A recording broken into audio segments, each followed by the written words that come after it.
Shall we start? All right, so good morning, good afternoon, good evening, everyone, and welcome to the first INHSU Prisons virtual event of 2022. My name is Nadine Kronfli, and I will be your facilitator for this session. For those of you who don't know, INHSU is a global network dedicated to improving the health of people who use drugs, with a specific focus on hepatitis C, infectious diseases, and harms that occur from drug use. INHSU Prisons is a prisons-focused network and special interest group of INHSU committed to advancing scientific knowledge exchange and advocacy for hepatitis C care in correctional settings. I'll tell you a little bit more about how to join INHSU a little later on. Next slide. INHSU Prison is led by an executive committee. We have one chair, Andrew Lloyd, based out of Sydney, and three vice chairs, Matt Akiyama, Joaquin Cabezas, and myself, as well as an early career representative, Yumi Sheehan, based out of Australia as well. The goal of the executive is to drive the goals of the network. These include to facilitate information exchange at the international level, to develop prison-focused hepatitis C education programs, and to facilitate translation of health services research to support advocacy. Next slide. We're really excited about this event, and we recognize that many of you were involved in the frontline response to COVID-19 and may not have been abreast of all the wonderful research that emerged last year. And so INHSU Prisons as a network or as an executive committee put together a list of the most relevant publications in 2019 and 2020. And this was so successful that we decided to create a yearly bibliography and an annual activity. And so today we welcome authors from research papers highlighted in the 2021 INHSU Prisons Bibliography. Members of the executive committee vote on these papers, and these papers were considered outstanding or of exceptional interest by the committee. And I encourage you to access the full 2021 bibliography as it can be of use to you when you're thinking of creating your own studies or just keeping abreast of what's been going on. Next slide. Just some housekeeping before we begin. I'd ask that all of you keep your microphones muted until the time for discussion. We'd like you to keep your videos on for the sake of keeping this as real as possible. You can post any of your questions in the chat box at any time. However, they will be addressed only within the discussion period. As you can see here, following the welcome, we will have 5 10-minute talks, each given by one of the outstanding or exceptional authors. This will be followed up by a facilitated panel discussion of 30 minutes, and then final remarks and close by me. Next slide. I've introduced myself, so I won't do that again, but I want you to know that behind the scenes is awesome Liv Dawson, who is helping make this session run smoothly. And now a quick introduction of our presenters. I will present them at length right before their presentations. For the sake of keeping this an informal event, we like to think of ourselves as a bit of a small family. And so I've taken permission from all the presenters to call them by their first name, and we'd ask that you do too if you get a chance to ask a question. So Matt Akiyama from the Albert Einstein College of Medicine, Joaquin Cabezas from Marqués de Valdecilla University Hospital in Spain, Rizad Haji Rizad from the Kirby Institute in Sydney, Australia. Next slide. Heino Stover from Frankfurt University of Applied Sciences, and then finally Wynn Minhan from the Thai Red Cross AIDS Research Center. Thank you so much to each of you for joining us today. And without further ado, and we're perfectly on time, I will welcome Matt Akiyama to the center stage. Dr. Akiyama is an associate professor of medicine and infectious diseases clinician investigator at Montefiore Medical Center and Albert Einstein College of Medicine in the Bronx, New York. His primary research interest is in developing innovative strategies to improve health outcomes among populations with hepatitis C and comorbid substance use disorders. His research projects have included formative data collection on models of hepatitis C care among people who inject drugs and in the criminal justice system in the United States and in resource-limited settings. Matt is one of the vice chairs of the INHSU Prisons Special Interest Group. Thanks, Matt. Thanks so much, Nadine. And it's great to see so many familiar faces and names. Hi, everyone. So I'm going to be talking about a paper we published last year on elimination among people incarcerated in prisons, outlining challenges and recommendations for action within a health systems framework. And so this is the publication. We were fortunate to be joined by some of the INHSU Prisons board, as well as some invited guests to co-author this manuscript. So setting the stage, there are 10.7 million people who are incarcerated worldwide, and we know that the criminal legal system bears a disproportionate burden of hepatitis C as a result of the interrelationship between high-risk behaviors, drug-related crimes, and incarceration, to the point that the prevalence is usually 10 to 20 times or more surrounding communities. This is a study from 2016 that shows the prevalence of HIV, hepatitis C, hepatitis B, and active tuberculosis in prisons across regions worldwide. And you can see those red bars with the hepatitis C prevalence far exceed the other leading infectious diseases in correctional settings, with a few notable exceptions: East and Southern Africa, West and Central Africa, where the surrounding community HIV and hepatitis B prevalences are very high and endemic. So why a health systems framework when addressing the problem of hepatitis C in correctional settings? The WHO put forth the health systems framework in 2010, so it's over a decade old now, but still very relevant. The health systems framework uses building blocks in order to create a framework to improve healthcare delivery in predominantly resource-limited settings, but it's relevant everywhere. The building blocks include service delivery, health workforce, health information systems, access to essential medicines, financing, leadership and governance, with an aim towards improving access and coverage, quality and safety. And then the overall goals are to improve health, both in terms of the level and equity, the responsiveness of the healthcare system, social and financial risk protection, and improved efficiency. And in correctional settings, due to the disparities that there are, we're really interested in improving health, both the level and equity for people who experience incarceration. Prisons are among the lowest resource settings globally, and that's usually true. Obviously, different nations have different resource limitations, but relative to community standards, prisons are often much lower in terms of their ability to provide quality healthcare. And this is despite equitable standards of healthcare that have been in existence for almost half a century. The standard minimum rules for the treatment of prisoners issued by the UN in 1957, the landmark Supreme Court ruling of Estelle versus Gamble in the US, deeming that medical malpractice in correctional settings is cruel and unusual punishment, the 2010 Bangkok rules that assure equitable medical care for female prisoners, and then the revised standard minimum rules, which were revamped into the Mandela rules in 2015. But healthcare provision in correctional settings is still challenging. Prisons function outside of the healthcare system often. There are interdigitations with sometimes prisoners going out to the community for care, and sometimes community-based physicians going into the prisons to provide care. But usually correctional settings run in parallel, and there's not much crosstalk between the healthcare systems. There's also the question of who's providing care. Is it supervised and run by ministries of health or ministries of justice or hybrids? There's a great study in 2020 looking at this question in terms of the available published literature on who's providing the oversight for care in correctional settings globally. But they found that there's little available data on entities responsible for prison healthcare delivery, particularly in low and middle income countries.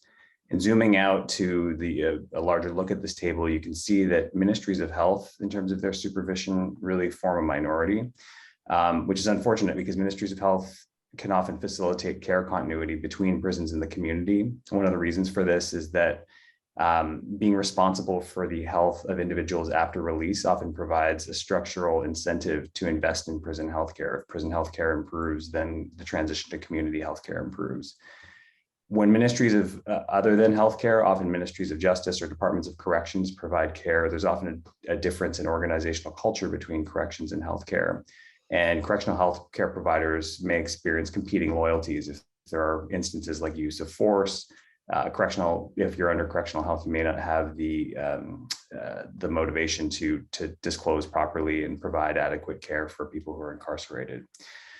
So it's in this setting that we now see, there's a report from 2019 the WHO put out on national plans and treatment guidelines referencing hepatitis C in prisons.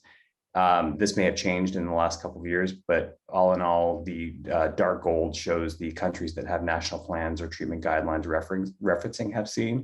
And you can see that they are the minority. And so we really need to increase global governance to improve the availability of hepatitis C in the framework for elimination in these countries. So what did we do in this paper? We outlined 3 domains in a health systems framework to improve hep C care with an eye towards elimination. The first is changing political will. The second is ensuring access to HCV diagnosis and testing. Third, promoting optimal models of HCV care and treatment. 4, improving surveillance and monitoring of the HCV care cascade. 5, reducing stigma and tackling social determinants of health inequalities. 6, implementing hep C prevention and harm reduction programs. And 7, advancing prison-based research. And in this paper, we give examples, country-specific examples that were facilitated by the authors of instances where they have tackled these challenges in their countries. The first was from Singapore, where we outlined the role of political will in coordinating prison-based services with surrounding halfway houses in Singapore.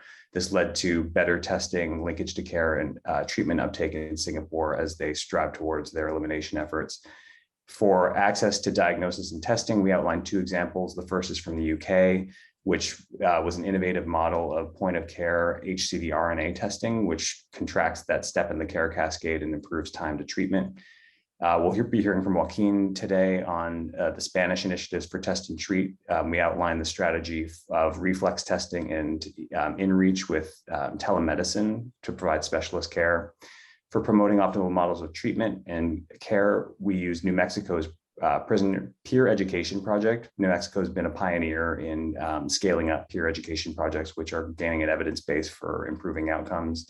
For surveillance and monitoring, we give the example of hepcorrections.org, which is a website in the US that builds transparency for where testing is available and treatment for hepatitis C, with an eye towards making sure that gaps are covered and treatment is scaled up and testing is available. Reducing stigma and tackling social determinants, we give an example from New York City, where an HIV care coordination program was leveraged in order to build an HCV care coordination program to mitigate social determinants of health and the transition from jail to the community. And for prevention and harm reduction, we outlined the example of Moldova, which was a pioneer regionally, but also globally in terms of introducing NSP into prisons, one of the first countries, possibly the first to do that. We don't give a specific example for prison-based research, but that's what we're here to do today. So I'll hand it over to the next speaker and look forward to hearing all the talks today. Thanks so much. Thanks so much, Matt. And I'm certain that we'll have some great questions for you in the discussion period. So Dr. Joaquin Cabezas is a gastroenterology and hepatology physician. He's a staff member in gastroenterology and hepatology department in Marqués de Valdecilla University Hospital in Santander, Spain. He received his Bachelor of Medicine in University of Valladolid in Spain in 2006. He then finished his specialist residency in Marqués de Valdecilla University Hospital in 2011. His interests are focused in clinical research and focused in liver diseases. His current research projects include hepatitis C epidemiology in Spain, cardiovascular risk assessment in hepatitis C infected patients, and neurocognitive impairment evaluation in hepatitis C infected patients as well. So I will leave the floor to Joaquin. Thanks for being with us. Thank you. Thank you, Nadine, for your kind invitation. Thank you, everyone across the globe to attend this meeting. So in order to be in time, I will start my presentation entitled the hallmark paper we recently published. A brief overview of the management in the correctional setting in Spain. You have to know that, as almost Matthew mentioned in his presentation, the management of the people in prison becomes from the Ministry of Internal Affairs, and most of the regions in Spain, the healthcare of these inmates is supported by the health system in each region in Spain. So the budget and the attention comes from those. And I would like to raise your attention in what's in the center of the slide, that is called the Saturn Network, what allows to connect through a public network each institution, public institutions in Spain, that allows to share information regarding these institutions. So the next slide shows you the big picture of our programs. In the red part is what already Matt mentioned, the elimination strategy we carry out in the prison setting, and in the green part of the slide is the thing I'm going to talk about regarding these poorly studied people that's called, at least in Spain, is not custodial sentence people, that people that is serving a sentence but do not need to go to the prison, but they have to check in a specific facility called the Social Insertion Center, where they serve this kind of sentence. So in this facility, we designed this project. A brief summary of this population that is poorly studied, and this in Spain. You must know that it accounts for like 140,000 people serving sentence across Spain. Mainly they are males, low literacy studies. Usually they are unemployed, and usually they are young people. So this is the big picture of our model of care. People that serve this kind of sentence are invited in the facility. In the facility, we have a medical staff that is composed by a physician, a nurse, and then we also included a specific feature that's called the navigator. This person can be a nurse or a social worker, anyone that can help these kind of people to engage with the healthcare. And then to test for hepatitis C, we carry out a rapid test with an OraQuick, and those testing positive for the OraQuick, they run a gene spell for the detection of an active infection. Once the infection is tested, if they are positive, they instantly contact the specialists, me or my colleagues in the hospital, with a telemedicine tool, which is set it in the Saturn Network, as I showed you before, and the prescription of the DDA treatment is due electronically. The pharmacy of the hospital has also a regular delivery of treatment to this facility, but maybe sometimes when the people cannot do it, the navigator can help for the treatment delivery.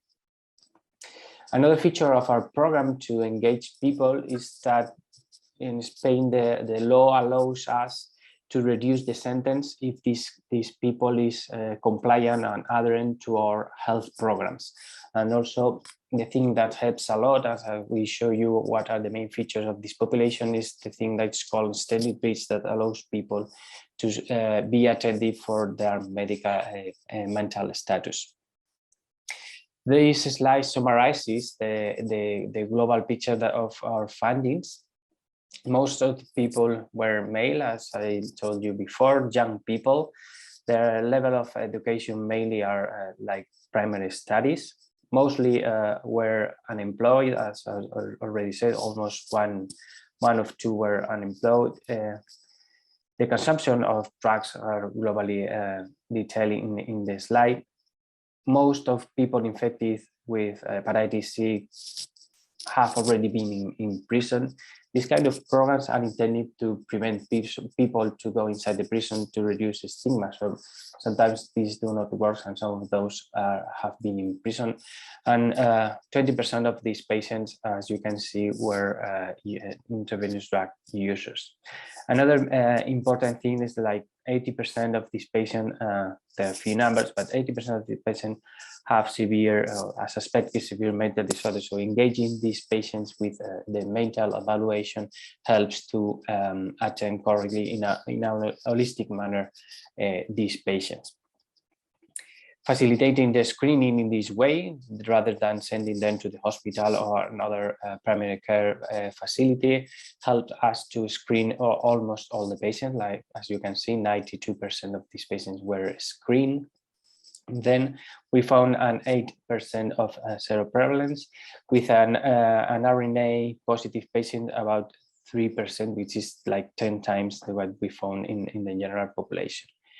Treatment prescription was delivered to the facility, or when the patient could do that, came into the hospital to get the treatment.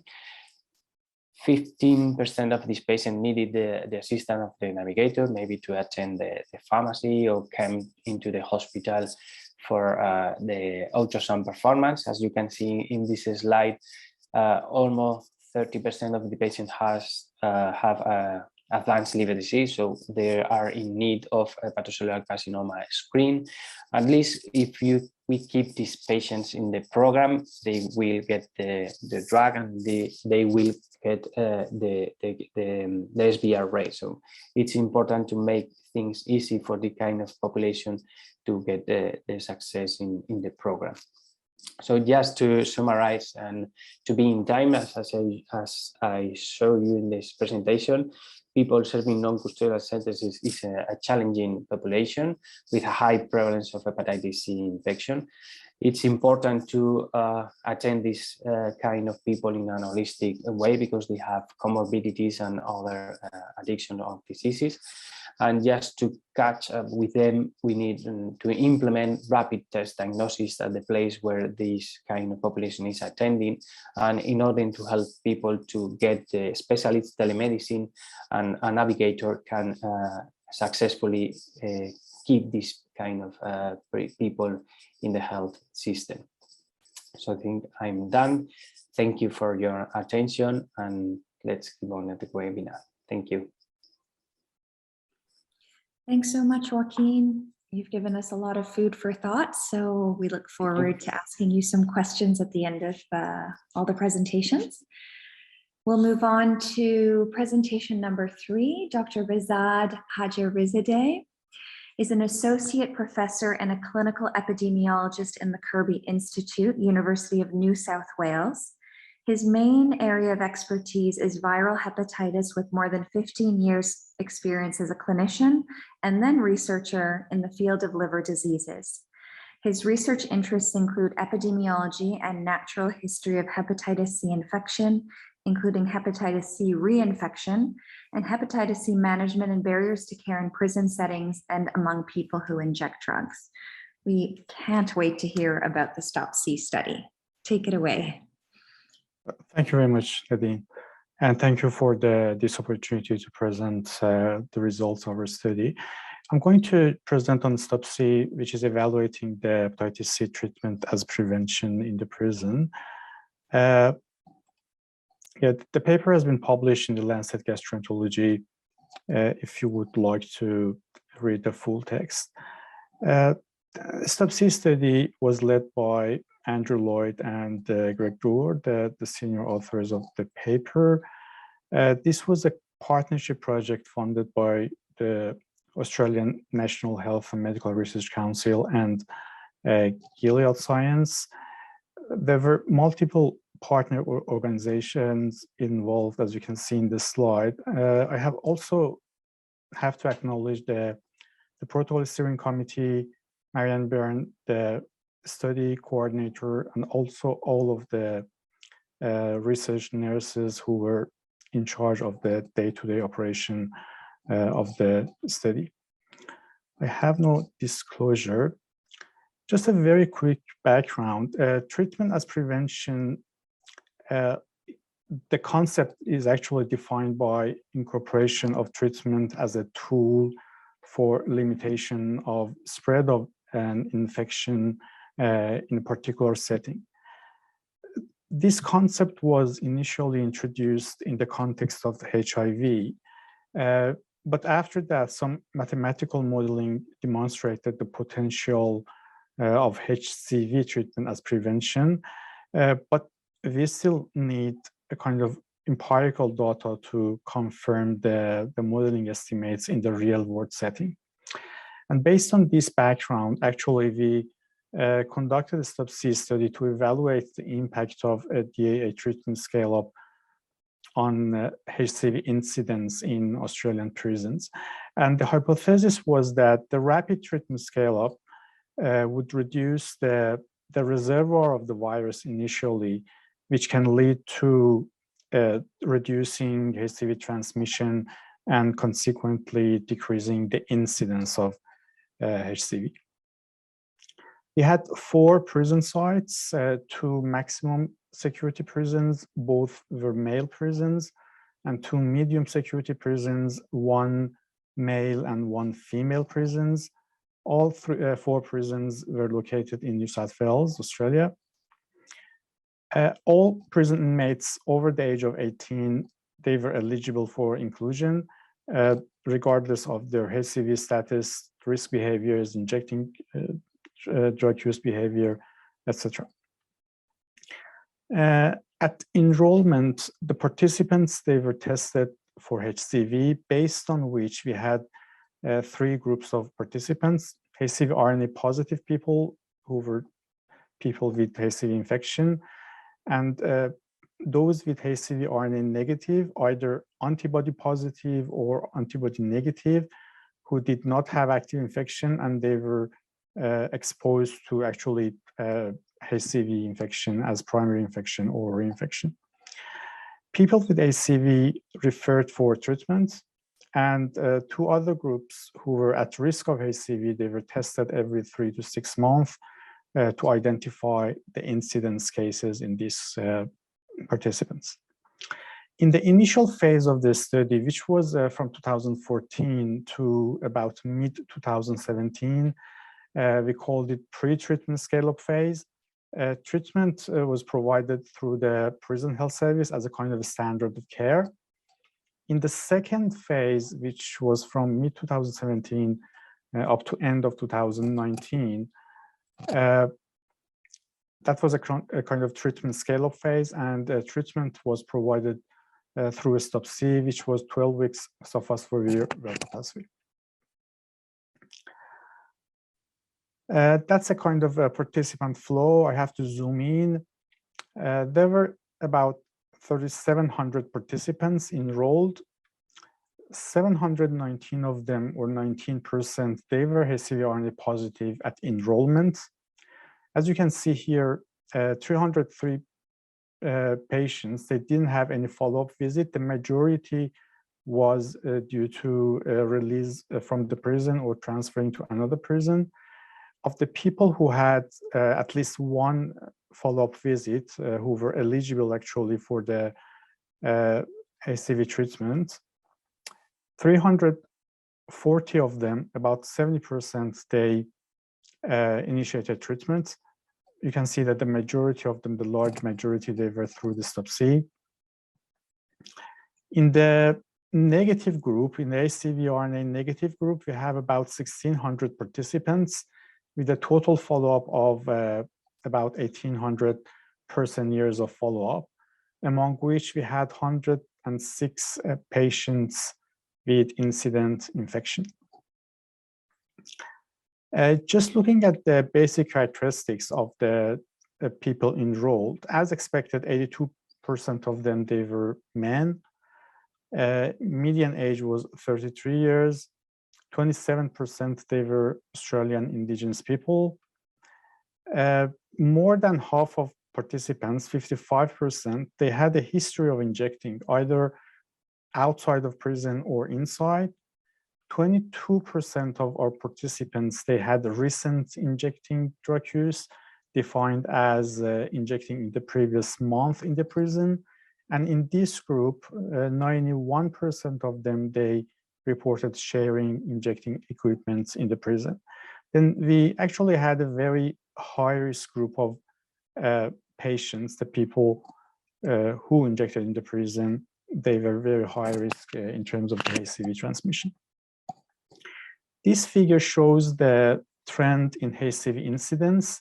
As you can see, in the first phase, before treatment scale up, the incidence was 8.3 per 100 years.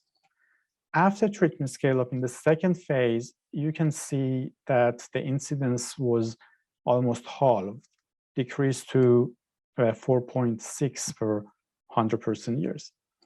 And if you can see that this is the same figure, but just including the adjusted regression analysis, as you can see that the dashed red line shows the predicted trend if we assume that there would not be any intervention. And you can see that in that case, we would have a kind of increasing trend in the incidence. But the solid red line, as you can see here, this is the actual observed trend, which clearly shows a significant decrease. And more interestingly, if you look at the kind of higher risk population, the people with history of injecting or with the current injecting in the prison, we had actually even a larger preventive events. You can see that the reduction in incidence was about 60% to 53%, even more than half. Then in conclusion, STOP-C was the first HCV treatment prevention study in the prison globally.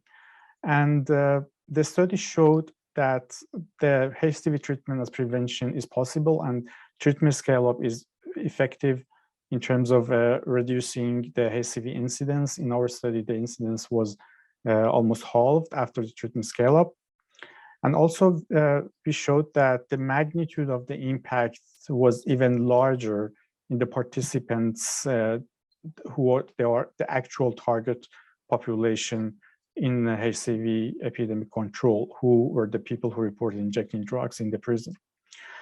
And also, we are suggesting that possibly the combination of the treatment scale-up plus enhanced HCV prevention strategies, like, for example, high coverage opioid agonist therapy or needle and syringe program in the prison, will provide even greater impact for HCV prevention in the prison. And that's it for me. Thank you. Thanks very much, Rizad. I have no doubt you will get a lot of questions, as many of us try to replicate what you guys have done in Australia elsewhere. We'll move on to our next presenter, Professor Heino Stover, who's a social scientist and a professor of social scientific addiction research at the Frankfurt University of Applied Sciences in Germany, Faculty of Health and Social Work. Since 1987, Heino has been the director of the Archive and Documentation Center for Drug Literature and Research at the University of Bremen. He is the president of the national umbrella organization working on harm reduction for drug users, called ACCEPT. Heino Stover's main fields of research and project development expertise are health promotion for vulnerable and marginalized groups, drug services, prison healthcare, and related health issues, especially HIV, hepatitis C, drug dependence, and gender issues, and the potential for e-cigarettes. So we look forward to your talk, Heino.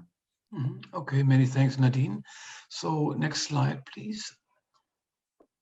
Or shall I do it myself? It's also possible. I would prefer that. Yeah, okay. Okay, then I will share the screen. Okay, now it's much better for me. Good. The background was, of course, lots of data. You heard already, 1 million prisoners per year in Europe, 5 to 25% sentence for drug-related offenses. In the US, it's even a larger proportion.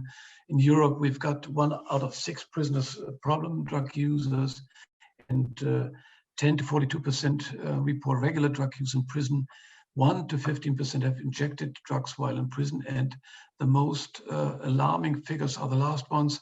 Up to 21% of injectors initiated injecting in prison, which has been recently by a study we did here in Germany. And 90% relapse to heroin use after release. So the background information is for you. We've got almost 750,000 prisoners in Europe, in the European Union of 30 countries. Prison population rate per 100,000 is EU average 130, compared to the top jailer, US, 700. It's quite low. And we've got even, let's say, rates from 60 in Germany, Norway, Slovenia, up to more than 200 in the Baltic countries. 4 to 5% women, although increasing in the last 20 years. Lots of overcrowding, high recidivism, vulnerable and marginalized groups.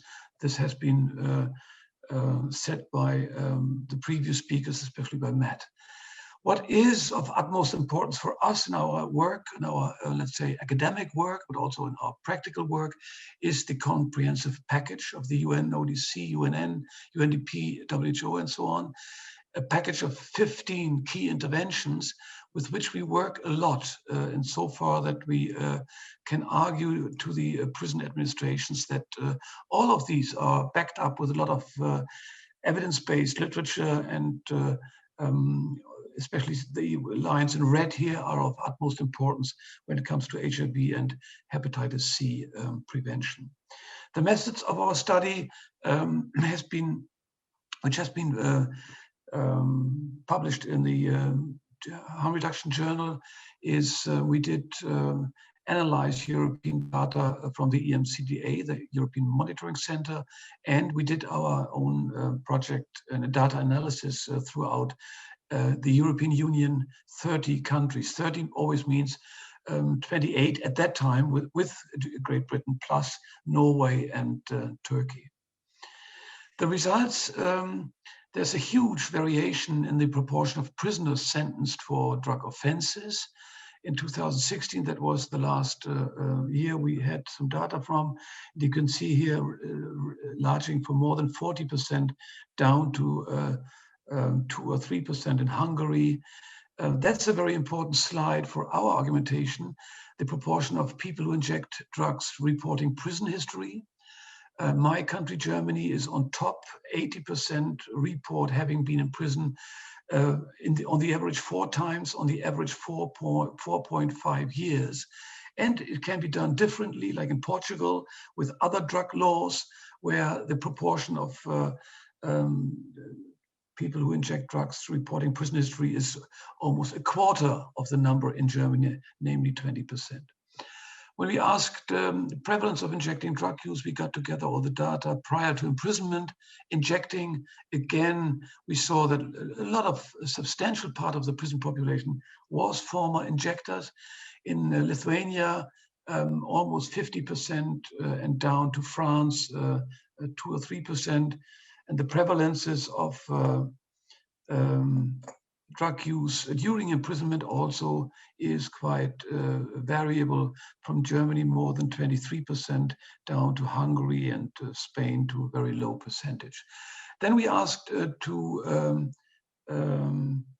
the infectious diseases among prisoners, and you can see here that the orange bar is TB prevalence among prisoners, and HBV prevalence is gray, and you see hepatitis C in the red bars is the most prevalent infectious diseases, and the blue lines is HIV prevalence among prisoners. And you can see here also some substantial variations from Estonia down to Greece or Romania. There's a lot of difference, often due to different testing practices.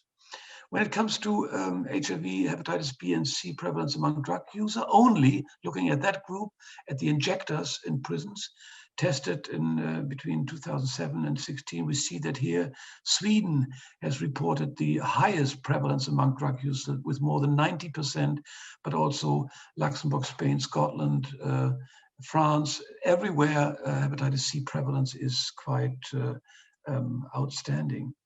And we look at HIV and hepatitis C prevalence among people who inject drugs ever imprisoned versus never imprisoned.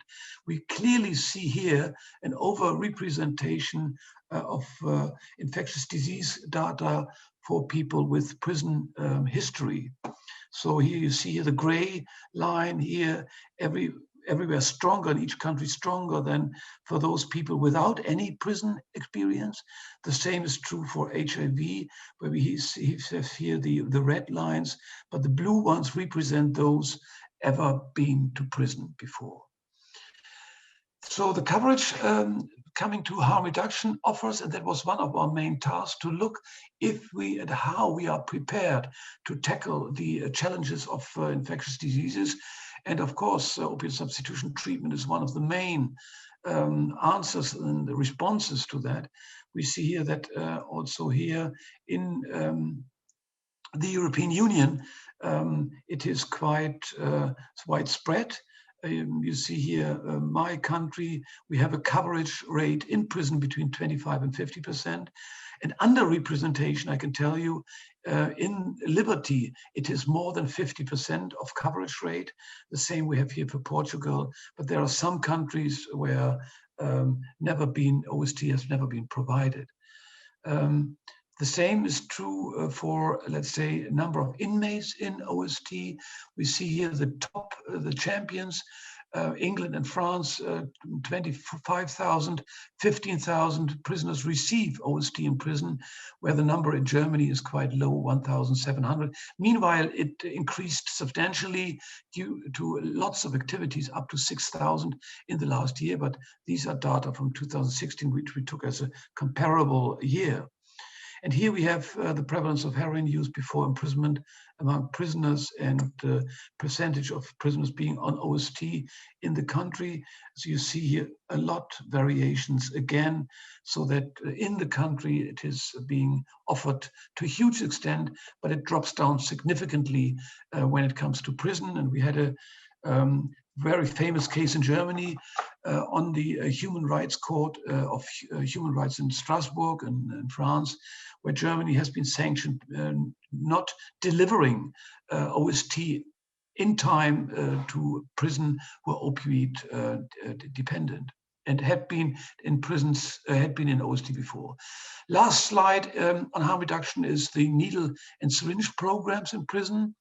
We see here only 3 countries are delivering these programs, and one of them took out Romania, that has been cut off, but Germany, Spain, and Luxembourg, where here is Luxembourg to be clear, they have NSP, but just to give you an impression, covering not many prisons. In Germany, we've got 180 prisons, and only 1 prison out of 180 is offering needle and syringe programs. Differently in Luxembourg, they have 1 prison and they have 1 needle exchange project. But I think the top champion, without Spain, without Switzerland, who was the first country, the top country delivering NSP is Spain, where in more than half, generally it's allowed in every prison, but more than half it is allowed. So summarizing the available infectious disease related services in prison, you see here out of 30 countries, we have HIV testing, HCV testing, quite widespread. But when it comes to HPV and TB testing, it drops down significantly, not to speak of PEP. HIV treatment is available in all countries, not the case for hepatitis C treatment and HPV TB treatment. And when it comes to certain concrete measures, like take-home naloxone on release, we've got only 5 countries delivering that. Needle syringe, sorry, it's only 3 countries. And you see here bleach, condom provision only in 19 out of 30, lubricants only in 8. And you see here, people are delivering condoms, but not lubricants, so it takes a long time. Conclusions, Drug-using dependent prisoners are a double discriminated population in that way that they are incarcerated for coping symptoms of their drug dependence. And secondly, not benefiting from the progresses in drug treatment, harm reduction, and infectious disease treatment, which have been achieved in the community. Then putting drug users into prison in high numbers, and in the European Union, we speak of almost 30%, means that putting them at a high risk setting of relapses, violence, sexual exploitation, deaths, risks of infectious diseases. And also a shift in the responsibility of healthcare from justice to the ministry in charge of healthcare. Generally, it's Ministry of Health like WHO and others are recommending, would probably lead to more and efficient healthcare closely connected to community service. We have that case, that big shift in almost half of the European countries. Not in Germany, by the way, where still healthcare is delivered by members from the Ministry of Justice. And alternatives to imprisonment would be an effective treatment to avoid health risks and health and social inequality. So future developments, my last slide, more attention on the particular situation of drug users is needed. Abstinence-oriented treatment can only be one element of a comprehensive drug treatment package. It needs to be supplemented by harm reduction measures. And finally, integration of drug-using prisoners, nothing about us without us. And for what I am working with very much, besides of the Bangkok rules for women, is, of course, the Nelson Mandela rules. Matt already introduced you to that. Many thanks for your attention. Thanks very much, Heino, for this wonderful overview of harm reduction services in prisons, in European prisons. And we will move on to our final presenter now, Dr. Wynn Minhan, who is a clinical research physician at HIV NAT, Thai Red Cross AIDS Research Center in Bangkok, Thailand. His research projects are mainly focused on HIV-related comorbidities among people living with HIV in the Asia-Pacific region, using regional cohort databases. His research interests include HIV, hepatitis C, and MSM, and people who inject drugs. And it's our pleasure to welcome you today, Wynn. Thank you, Nadine, for the kind introduction, and it's a pleasure to use this opportunity to present our data. This is a paper just recently published regarding the Hep C universal test and treat with DAA antivirus for the prisoner in Thailand.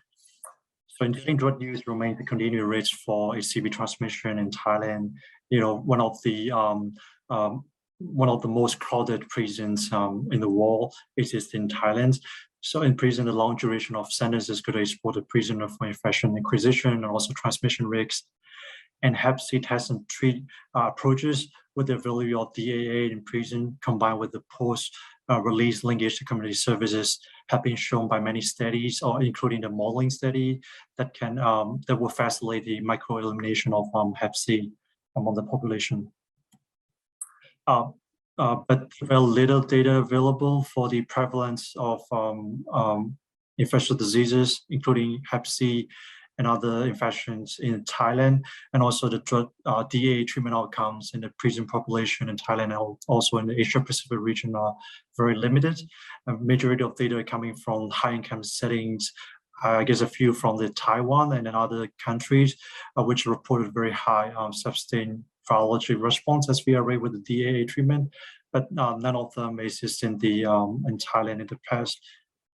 This is a cross-sectional study that we have done in 2018 to 2019 to screen for a total of 1,028 prisoners for different infections, including HIV, Hep B, Hep C, and also syphilis.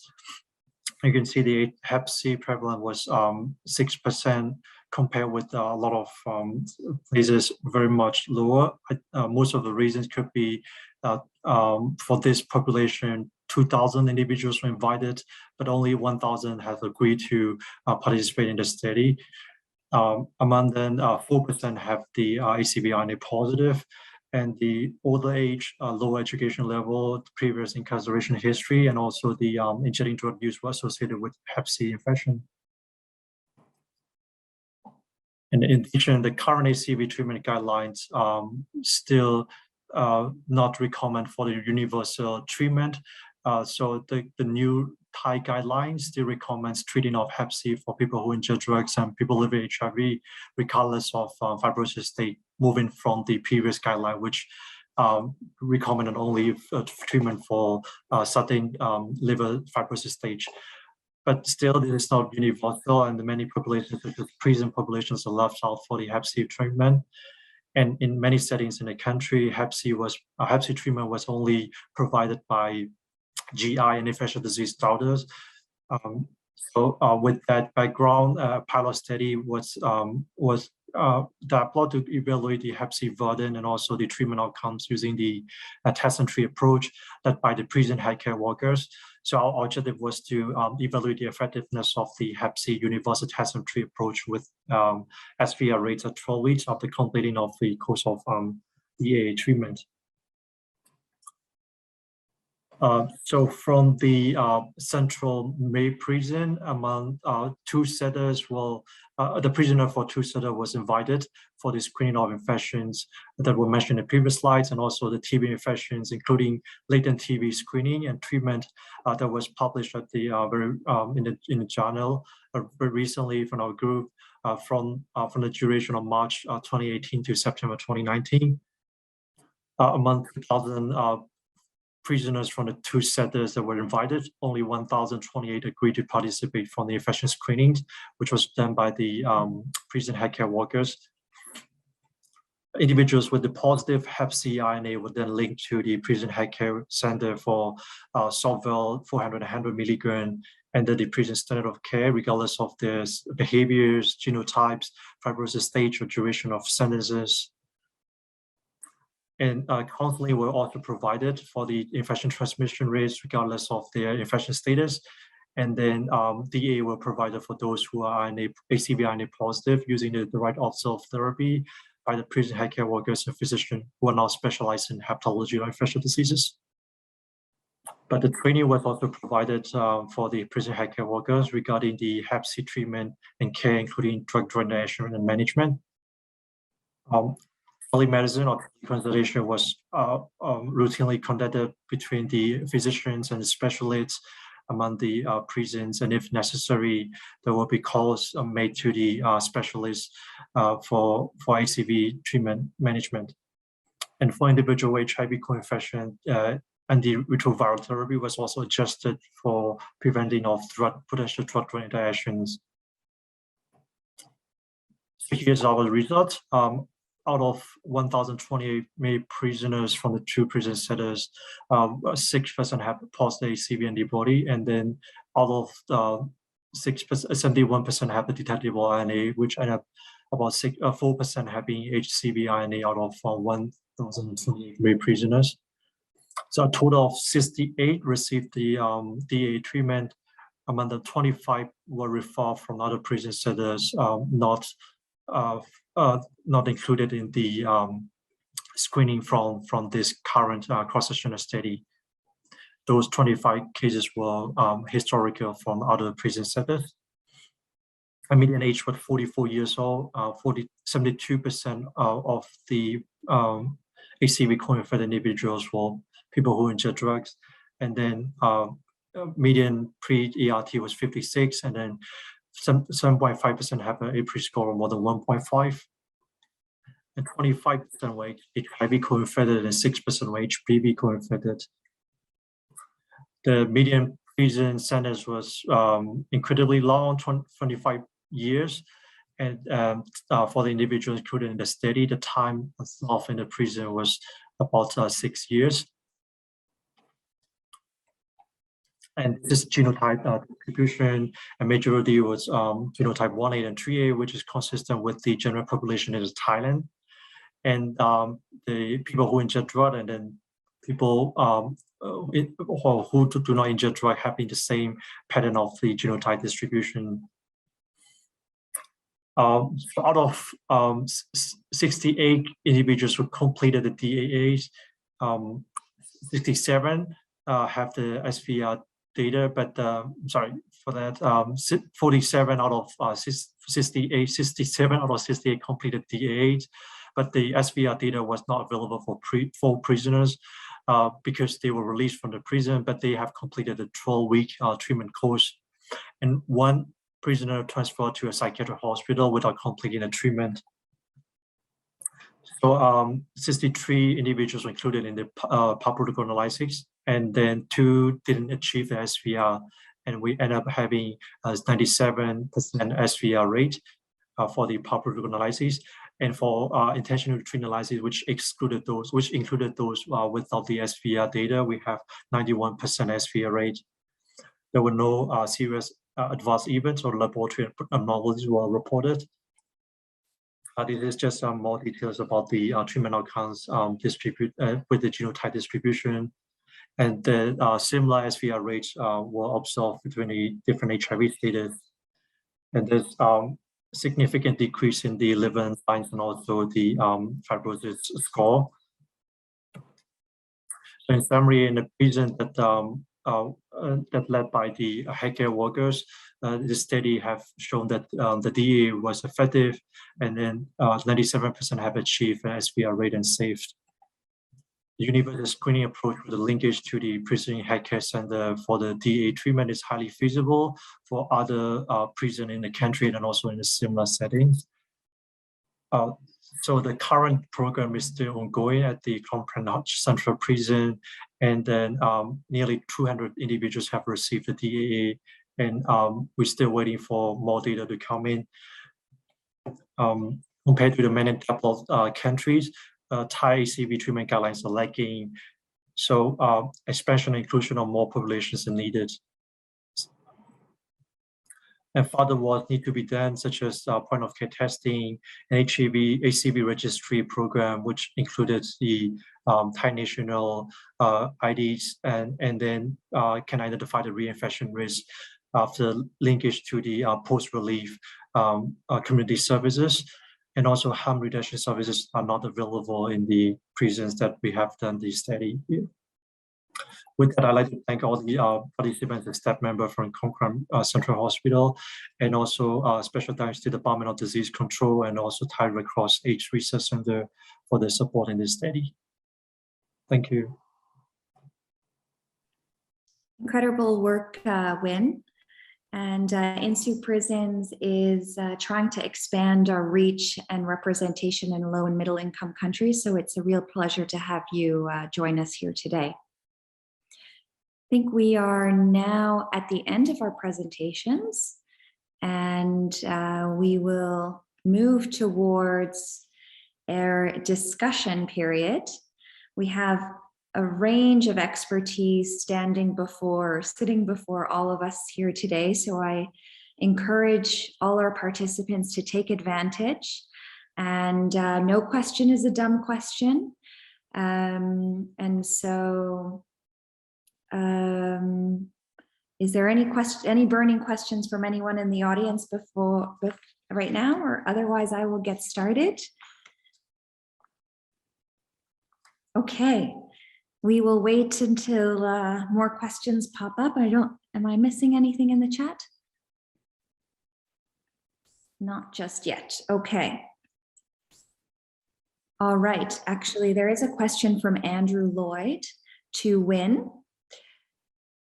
The question, Wynn, is what is the training of the healthcare workers in the Thai prisons, particularly the one where your study was done in, with respect, I imagine, to hepatitis C?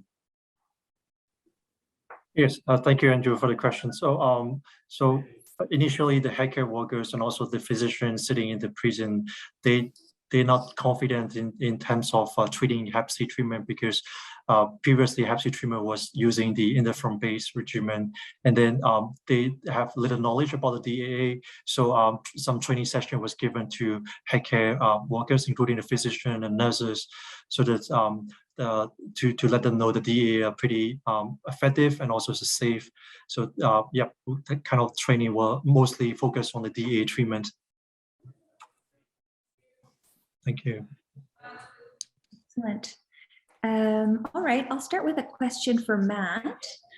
Matt, do you think there is a first step that countries should take in developing hepatitis C elimination programs for their correctional settings? Just one first step to get people going. Thanks for the question, Nadine. It's a great question. I think nothing happens without political will. And I know we have a lot of advocates on the call, so I'd love to hear some perspectives on advocacy efforts in the countries that you represent. But I think another thing that is really important is testing and outlining the prevalence in at least a couple of correctional settings within a country in order to define the scope of the problem. I think that often gives a lot of sort of fodder for making the case for leveraging prisons for Hep C elimination efforts.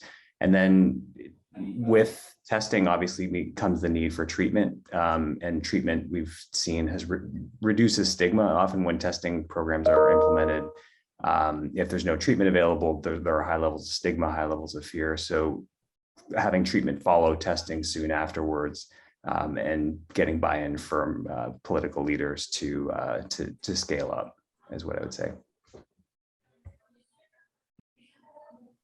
Fantastic. You gave us 3 things instead of just one, but obviously one leads to the other that leads to the other, and they're all necessary.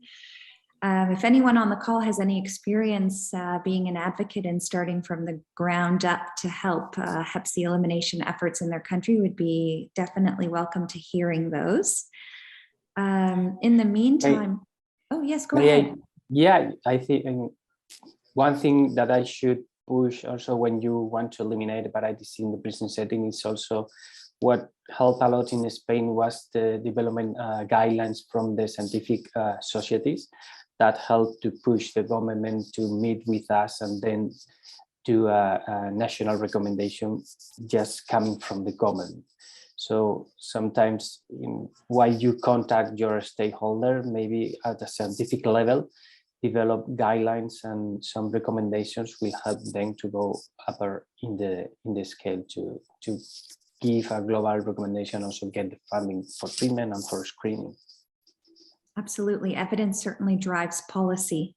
Exactly. And to Andrew's next question, which we've seen in Canada, we have seen that testing is more likely to be an opt-out, treatment is more likely to be offered, and harm reduction services are also more likely to be offered in. I think identifying those stakeholders, whether they're part of DOC or part of Ministry of Health, and really knowing who the key stakeholders are is really important. I think overall, under Ministries of Health, care tends to be better, but there are some scenarios where DOC can do a good job too. Mm-hmm. I'd love to hear from Heino on that. Yeah, many thanks, Matt, and also many thanks, Joaquin. Yeah, it is not, let's say, completely clear and logic that once the shift is being done in the responsibility from justice to health, that everything gets better. So we have some examples like France, where the Ministry of Health is responsible for healthcare delivery. And also there, we see that some issues, at least, do not work there as well, like needle exchange in prisons or so. It's done clandestinely by medical doctors from some prisons, namely from the prison doctor in Montpellier. But let's say the Ministry of Health, as well as the Ministry of Justice, is trying to put pressure on these doctors who are following their medical oath and to do what needs to be done. But in other ways, taking again the example of France, I think the shift was very beneficial for the service delivery when it comes to hepatitis C treatment. This is being done in France on a very central level. Everything there has been centralized, but the decisions are taken very, very quickly, so that France, with regards to HCV treatment, is one of the champions in Europe. So they allocated a lot of money.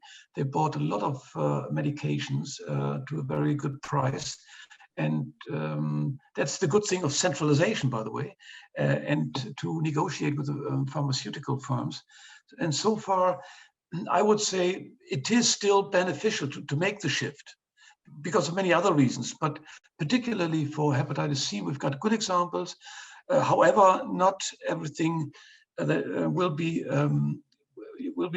better once the shift has been taken. It's a long run. It's a long way to have, let's say, to implement the principle of equivalence, that those healthcare and the size and the quality of healthcare being delivered in the community is also being delivered in closed settings. Excellent. We have some vocal participants. I'd invite Colleen Daniels and Annette Gaudino to speak up at this point. I know you both think that the shift is a necessary step, but is unlikely to be sufficient. And so would either one of you like to comment? I know you've given great feedback in the chat, but we'd love to hear your feedback out loud. Sure. This is Colleen Daniels. I'm the Deputy Director for Harm Reduction International. Well, I mean, I think the issue here is that we have a fundamental broader issue, right, around people who use drugs, about the number of people who end up in prisons because of drug offenses, and that's because of criminalization. So we have this issue of drugs being put into a criminalized perspective, and that has trickled down through every part of society, from the services we deliver to people who use drugs, whether they're incarcerated or not, and how we can, and now what needs to happen in order for that to shift. We know that criminalization no longer works, right? So at a very top level. Now, what does that mean as we go lower? Well, it means we don't need a UNODC, number one. We actually need drugs out of UNODC. Why isn't it, United Nations racism and crime, or slavery and crime, actual crimes? So we know the war on drugs has failed. Now, what happens now, what I've seen in countries, I used to work with WHO and UNOPS and Stop TB, from a UN perspective, is that you have this vertical programs that come into a prison. So if you have a public health vertical program, and then you have the correctional services vertical program, they're obviously coming from two different budgets, which means that if health is not prioritized in a prison under a criminal, in the Justice Department, then people in prison are not going to access the services that they require and need, as would people outside the service who might be getting it from public health. It also means that your procurement and supply is affected, because the public health service does one procurement and supply for their facilities, Justice does another. So to me, having those two separate vertical programs means you're going to have doctors needed in both areas. You're going to need program people in both areas. You're going to need procurement and supply, warehouses, the whole thing, right? So then you have people who are in a public health service who may be funded by donors as well as the government. You have people in prison and the Department of Justice. Health service is not necessarily provided by funders or external donors. It's normally provided by the country. So depending on how much the country is going to prioritize people who are incarcerated will be dependent on what they can access. So that's why we're calling for this mentality shift. We need to change the way we think about people who use drugs. We need to change the way we view people who use drugs, whether they're incarcerated or not. Now, if you have something under a public health service, under the public Ministry of Health, then you would have better, I'm not saying fantastic, but I'm saying you have the potential to have better coordination once a person is released from prison into the community and to access those services. You might even be able to have better funding for those services, so that what people can get outside is what they could get inside. But that will take a fundamental shift from all of us in the way that we think about this, because leaving it to justice and the prisons authorities has failed. And we've seen this, and I've seen this in all the data that you've all showed already.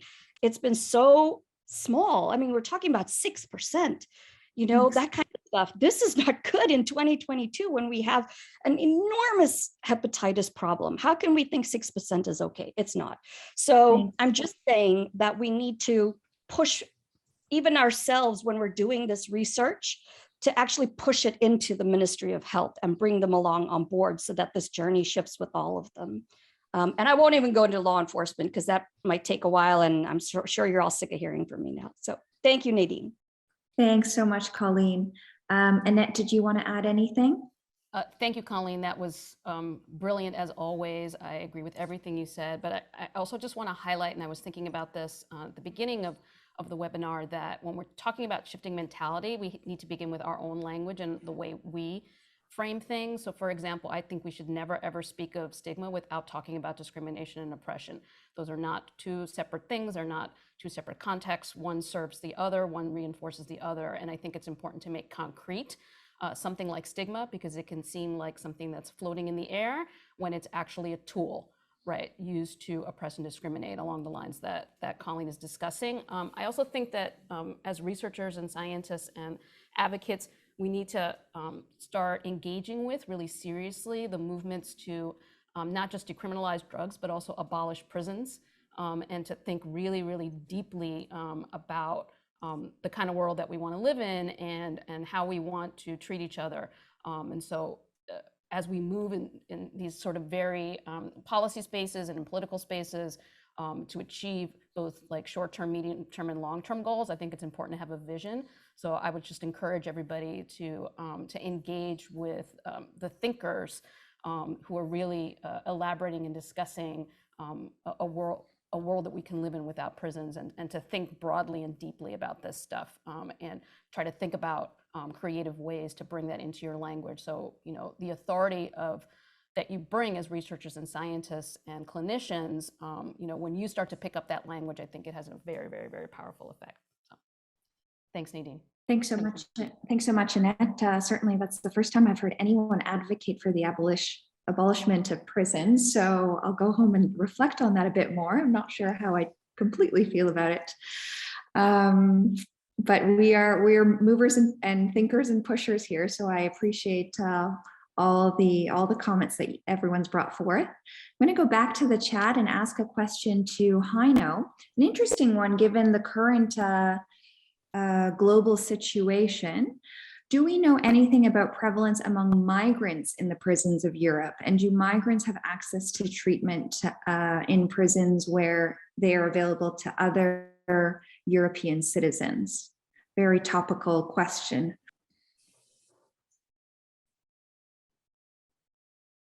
You're on mute. Okay, sorry for that.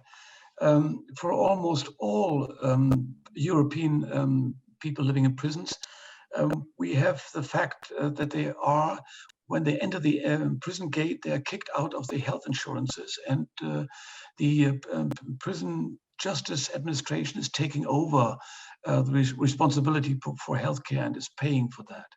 So at that stage, there's a certain form of equal rights and equal service provision to either migrants or people from the countries.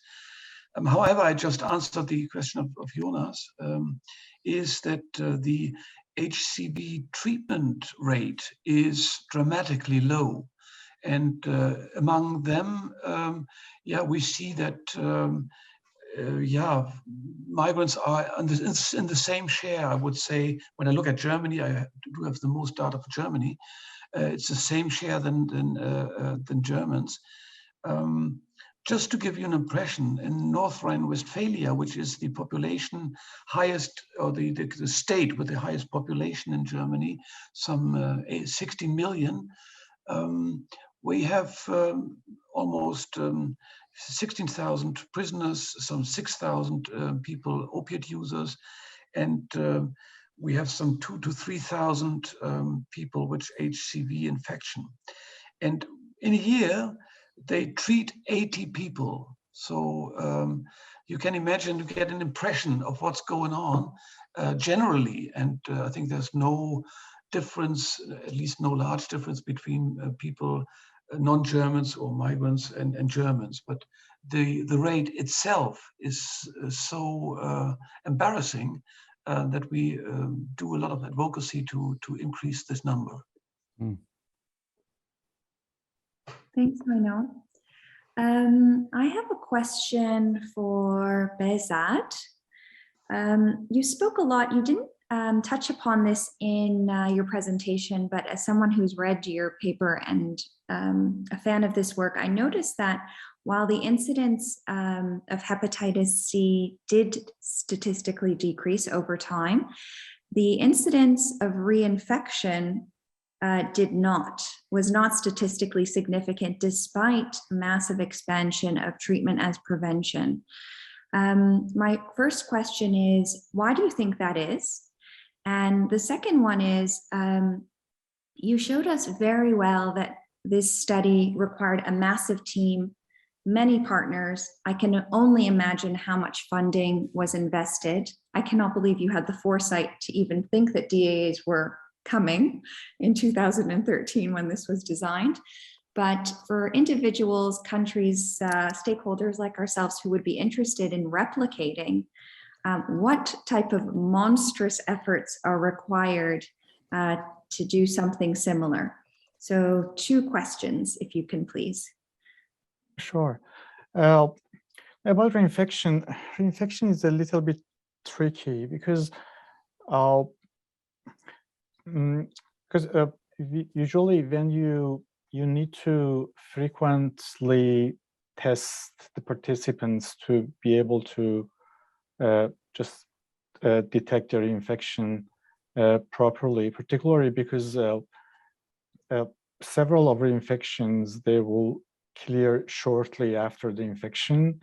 Then if you, for example, test the patients, maybe, for example, in a little bit long interval, you would not be able to detect reinfection properly. Then maybe more decrease than we could evaluate, but that because of the interval of testing, we could not show that.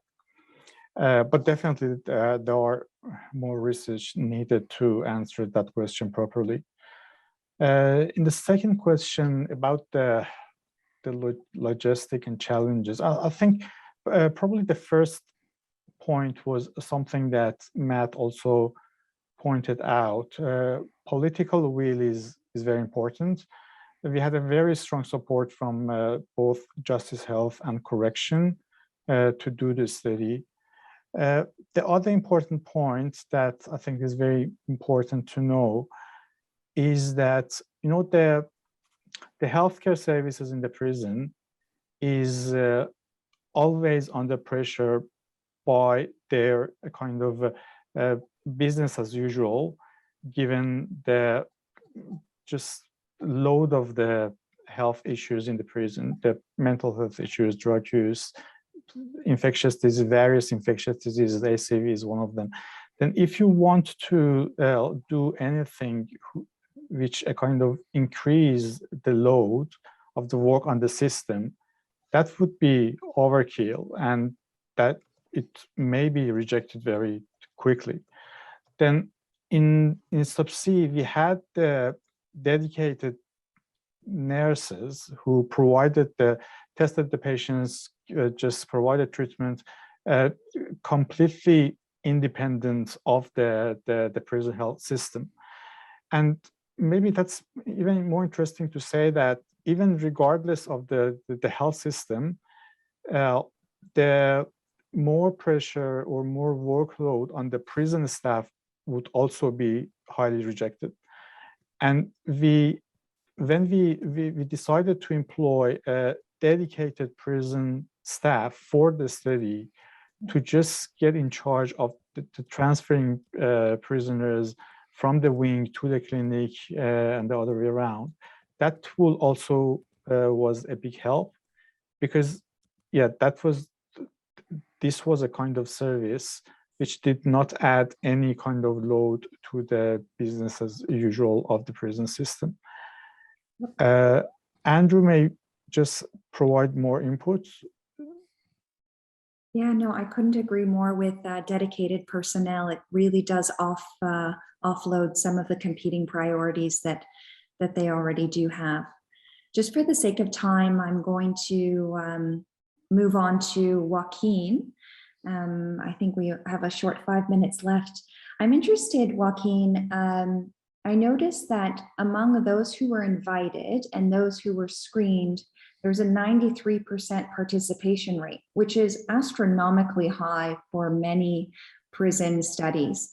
And I'm curious, were any incentives provided to participants to participate? If so, financial or non-financial, and could you comment on whether you think that's a necessary step to engaging the remand or any correctional population? Thank you, Nadine, for the question. I think that's some of the keys of the success in this way.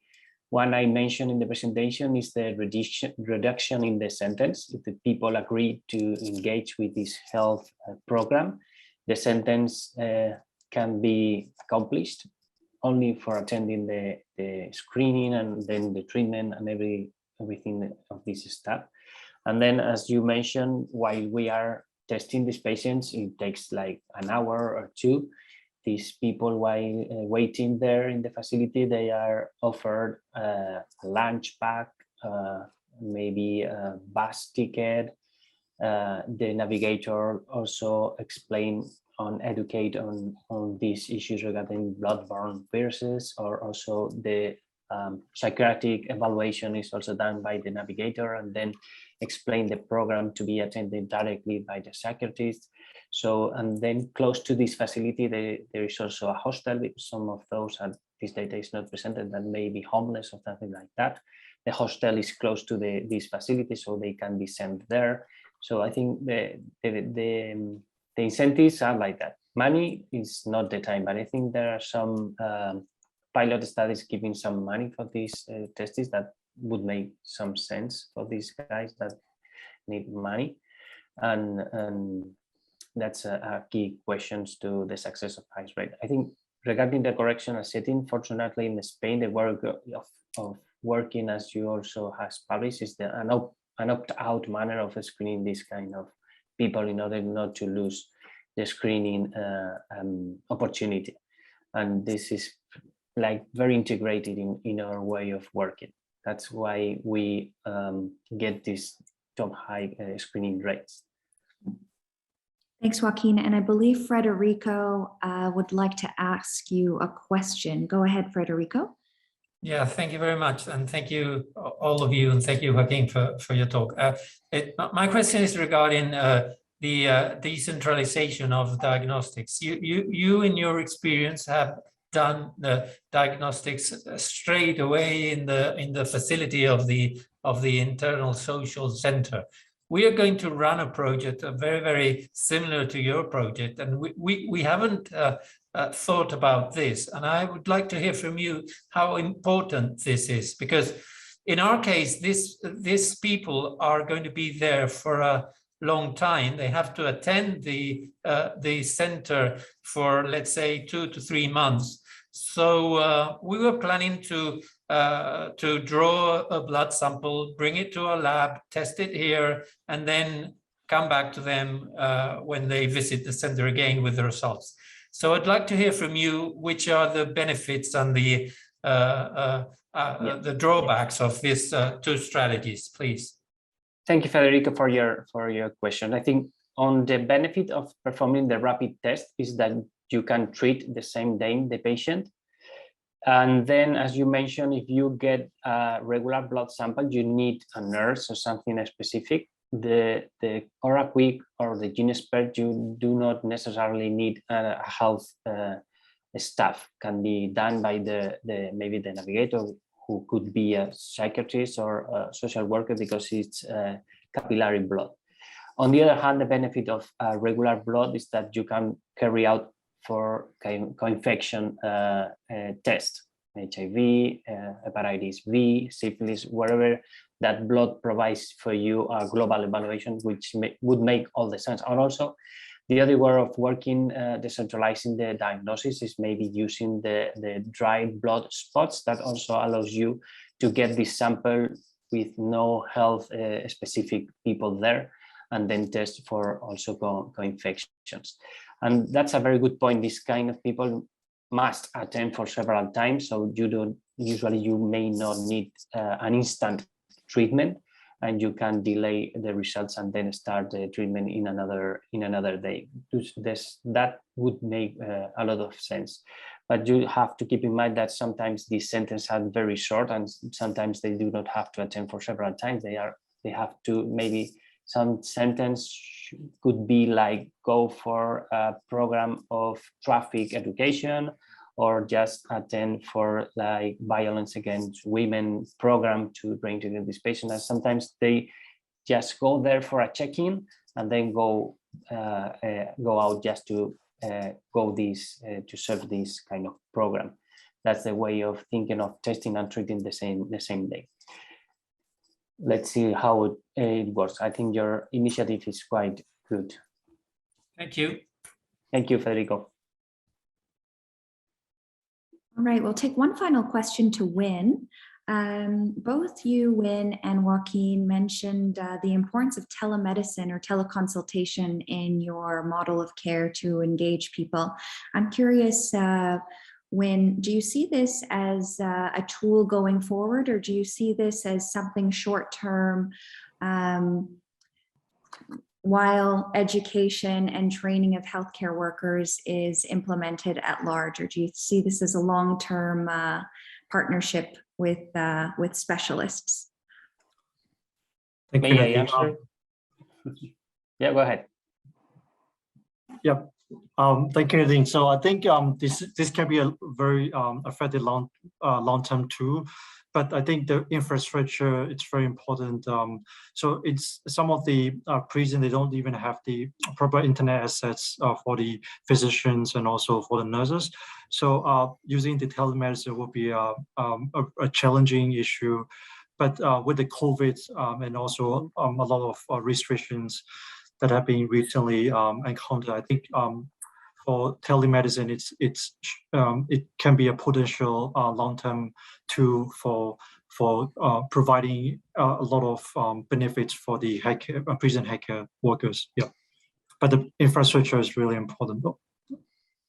Makes sense. Thanks, Wynn. And Joaquin, final words? Yeah, final words regarding this that almost Wynn said. Fortunately, in Spain, we had the Saturn Network, which is a public administration network that helped to set the telemedicine tool there. So it was free for us because already working. And while running our project, also the navigator can educate this kind of inmates in tech tools to keep track on the health assessment. This was learned by us when we set this kind of tool in the prison, and then we moved to this facility outside the prison, and it's also running in rural areas and everything.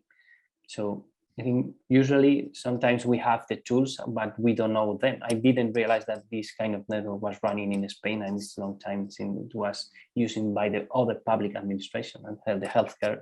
It's also a public administration that can take advantage of these tools. As also internet is not allowed in prison, so this specific network works in prison because it's not a regular internet connection. It only serves to transfer medical records and connect specialists or professionals. Really interesting. Thank you. Thank you. I'm so sad. I have 400 remaining questions, but our session has drawn to an end. So I would like to thank first and foremost all of our presenters, all the participants. We've had 30 of you for the last hour and a half. So thank you so much for joining us today. Just a few things. We had our inaugural workshop in September 2019 in Montreal, Canada. That's the workshop for INHSU Prisons.